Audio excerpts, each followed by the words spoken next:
쉬운 영어 쉬어요. 영어를 포기하는 사람들을 저는 정말 많이 봤습니다.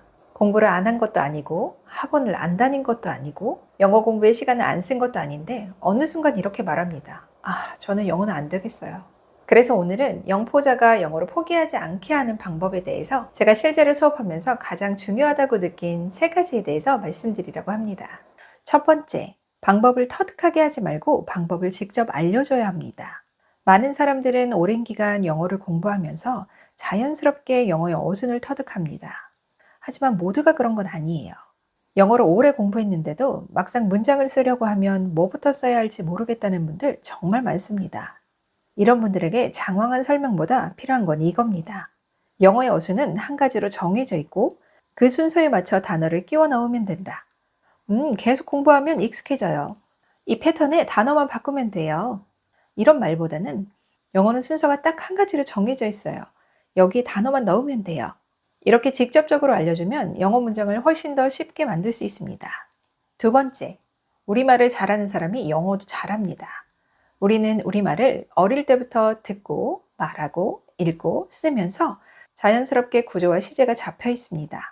하지만 영어는 그렇지 않습니다. 구조도 다르고, 시제도 다르고, 신경 써야 할 게 너무 많습니다. 그래서 저는 영어부터 바로 시키지 않습니다. 먼저 우리말 문장에서 구조와 시제를 파악하는 연습을 시킵니다. 여기서 하나 오해를 받는 게 있는데요.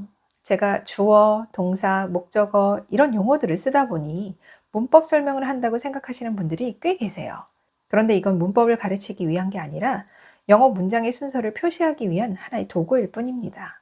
우리말에서 누가, 했다, 무엇을, 언제, 어디서, 어떻게 이런 말 대신에 주어, 동사, 목적어, 보어, 부사라는 용어를 쓰는 겁니다. 우리말을 이 영어의 어순대로 옮기는 연습을 하면 영어는 외국어가 아니라 순서가 보이는 언어가 됩니다. 그리고 이 단계에서는 문법을 완벽하게 몰라도 당장 소통은 가능합니다. 현재 시제이고 주어가 3인 단수니까 s나 es를 붙인다. 이런 디테일한 문법들은 나중에 잡아가도 된다고 생각합니다. 언어의 목적은 정답을 맞히는 게 아니라 소통이니까요. 세 번째, 스스로 복습? 잘 안 됩니다. 솔직히 말해서 학습자가 스스로 복습하고 스스로 발전하면 그보다 좋은 건 없다고 생각합니다. 그런데요, 현실은 그렇지 않습니다. 그래서 저는 자동으로 복습이 되게 만듭니다. 같은 멘트를 반복하고 교재의 구성도 무조건 누적으로 복습이 되게 만듭니다. 그런데 제가 가끔 이런 이야기를 들어요. 왜 똑같은 말을 계속하세요?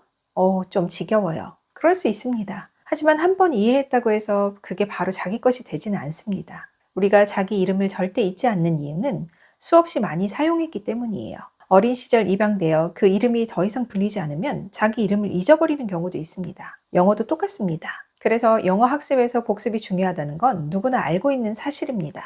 하지만 스스로 하기 어렵기 때문에 저는 자동으로 복습이 되게 만듭니다. 멘트도 반복하고 교재도 반복하고 배운 내용이 계속 누적되도록 설계합니다. 영포자가 영어를 포기하지 않게 하려면 의지가 아니라 환경과 구조를 바꿔야 합니다. 이게 제가 영어를 가르치면서 영어가 어려워서 포기했던 학생들을 위해 선택한 방법입니다. 영어를 포기한 사람이 의지가 약한 건 아닙니다. 대부분 어디서부터 어떻게 써야 할지 몰랐을 뿐이에요. 순서가 보이기 시작하면 영어는 더 이상 넘어야 할 벽이 아니라 말해볼 수 있는 언어가 됩니다. 포기하지 마세요.